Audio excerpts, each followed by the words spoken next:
On October 20th, 1988, Don Mancini's first movie he wrote premiered in theaters, a horror movie about a comic book artist who draws a demon and it becomes real. Yes, that's right, Cellar Dweller, written by Kit Dubois, was Mancini's first movie. I cannot find the budget or what, if anything, it made at the box office. While this was Mancini's first script, it was not his most notable work. No, his most notable came a month later, and was much smaller in stature than the Cellar Dweller. Hi, I'm Tommy, and I'm your friend to the end. Hi, I'm Tommy. Shut up, you idiot! Hi, I'm Tommy, and I'm your friend to the end. Heidi ho! Hi, I'm Chucky, and I'm your friend to the end. Heidi ho! I'm your friend to the end. Hi, I'm Chucky, and I'm your friend to the end. That one's a classic. Now I'm you intend to tell the world that you're a sad whore before I get hit quick with them lies. You ain't safe from the wrath that I have, bitch, look in my eyes.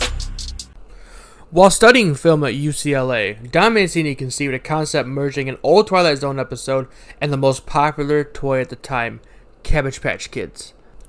The Cabbage Patch Kids dolls, created back in 1982, became the best-selling toy between 1983 and 1986. On December 7, 1984, ABC with Hanna-Barbera created the Cabbage Patch Kids' First Christmas and became the highest-rated show in that time slot. By the way, yes, I do enjoy discussing TV shows and channels. Also, yes, this is important later. So if you don't know what the Child's Play movie is about, Child's Play is about a mom and her son living in Chicago, and his mom, Karen Barkley, works at a department store. The mom buys a good guy doll from a homeless street vendor. Little does she know, the night before, a notorious serial killer named Charles Lee Ray transferred his soul into the doll. Charles, now going by Chucky, has to tie up some loose ends and murders his former associates. Everything gets blamed on Andy, the 6-year-old kid who owns the doll, until it's realized it's Charles Lee Ray and the doll gets cremated. I like this movie, and I might make a list about this year later. Anyway, the original script was called Batteries Not Included since the doll works without batteries. This was changed to Blood Buddy because there was a movie already being made with that title that came out about a year earlier. It almost wasn't called Child's Play, so it wasn't confused with another horror film from 1972 with the same name. Mancini's original script would have been a whodunit, which would have dealt with the effects of advertising and TV on children, and who would have made you guess who was the killer a little longer. How? I'm not sure. It took 2 months to film, beginning on January 7, 1988 and ending on March 5, 1988, with a budget of $13 million and made $44.2 million at the box office. Also, an interesting bit besides all that, Chucky's real name, Charles Lee Ray, is derived from notorious killers Charles Manson, Lee Harvey Oswald, and James Earl Ray. Now for the controversy part of the video. Because this film featured a child, a mob formed in front of MGM and called for a ban of the film, claiming it would incite violence in children. We will get into the reboot later in this series. To start this out, let's discuss some background. United Artists bought the script of Child's Play from MGM because of sequel potential. Child's Play 2 was in pre-production, which means it was being written and was set to begin filming October 15, 1989. UA president Richard Berger told producer David Kirshner that the film was put on hold because the studio was about to be acquired by the Australian group Quintex, whose director wanted to ban horror movies from being made by United Artists. Paramount Pictures, Warner Brothers, Columbia Pictures, 20th Century Fox, The Price Company, Carolco, New Line Cinema, Walt Disney Studios, and Universal Pictures all made a bid for the film rights to the original and sequel. Universal won the bid after Steven Spielberg assisted Kirshner in convincing Universal CEO Sid Sheinberg to accept it. 2 years after the first movie, the PayPal Corporation, the company that made the dolls, restarted making the dolls, reusing old dolls, including the OG Chucky doll. This new production revived the serial killer. Andy, meanwhile, is now in foster care after his mom got institutionalized. Chucky's on the hunt for Andy once again, finding him through the manager of Andy's foster home. Chucky destroys another good guy doll named Tommy, replacing it with himself. After Chucky destroys an heirloom that Joanne forbade the kids to touch, and Phil punishes both kids for smashing it. That night, After believing Chucky was Tommy, Chucky tied Andy to his bed before he could transfer his soul into Andy. Kyle walked into the room. Andy's trying to tell Kyle what happened, with Kyle not believing any of it. The next day, they go to school, and Chucky follows Andy to school and kills his teacher. One of the best deaths in this whole series besides the babysitter dying in the first one. Andy sneaks out the window.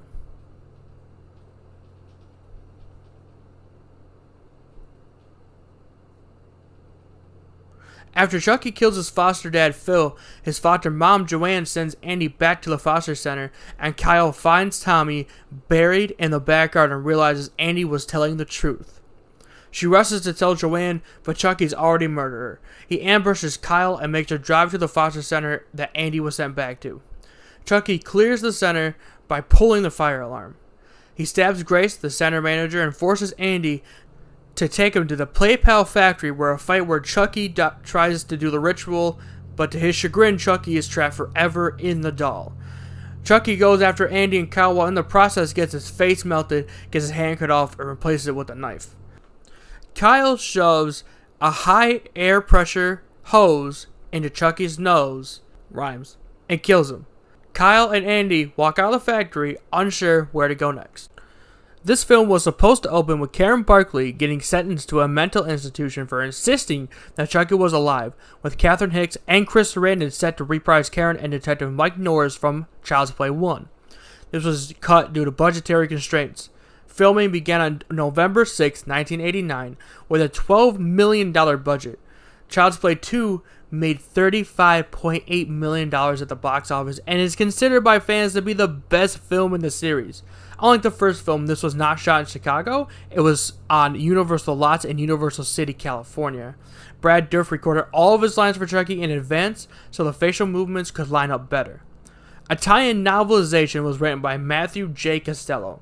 Costello added multiple scenes like going deeper into Andy and Chucky's backstory and Chucky's past as a whole, and introducing new topics like Chucky growing up without a dad and his abusive mom being a little person, adding that Chucky killed his mom and being in special ed classes as a kid. Universal had Don Mancini begin writing the third movie before Child's Play 2 was even released. The film was formally greenlit after Child's Play 2 did so well, and its release date was set for 9 months away from Child's Play 2. 8 years after Chucky's second death, the Play Pals company has finally recovered from the bad publicity that Chucky's murders had brought onto the corporation. So they start making the dolls again. Unfortunately, the crane used in the factory punctures Chucky's body and blood pours out into the vat of plastic, with Charles Lee Ray still inside Chucky.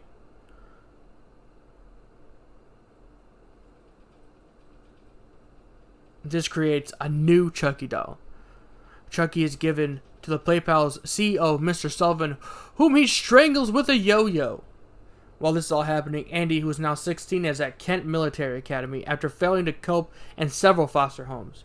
Colonel Cochran, the school's commandant, begrudgingly enrolls Andy but advises him to forget the fantasies of his doll.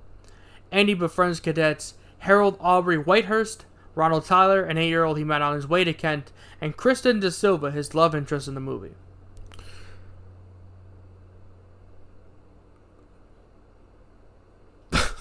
Jesus Christ. What the fuck was I? Oh, there we go. Shortly after Andy arrives, Tyler is told to deliver a package to Andy. Once Tyler realizes what's in the box, he opens it, and Chucky bursts through the box, immediately realizes Andy's not in the room. Chucky is pissed, but then he remembers his late voodoo instructor, John Bishop, that Chucky can possess the first person who knows his true nature. So Chucky reveals to Tyler who he is and sets out to make Tyler his new target. Chucky tries to possess Tyler, but Cochran interrupts and throws Chucky into the garbage truck. Chucky then lures the driver into the compactor and kills him. Later that night, Chucky attacks Andy and tells him his plan to possess Tyler, and tells him not to interfere. The next morning, Andy tells Tyler about how evil Chucky is, and Tyler just doesn't want to hear it. Chucky kills the barber next because he tried to shave his hair. Later, Tyler and Chucky play hide and seek in Cochran's office until they are interrupted by De Silva and Ivers, and even Cochran later.